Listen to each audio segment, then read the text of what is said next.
Joseba Urbazienez, Lezoarra eta nire semea Ganerrek eskupilota jokatzen du.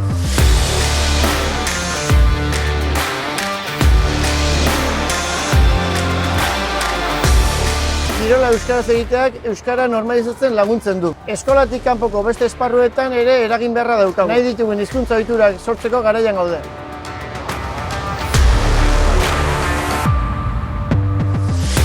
Euskarak aisialdian lekua behar du. Eskolarekin eta ikasketekin lotua ageri da, eta hortikan ateratzea garrantzitsua da.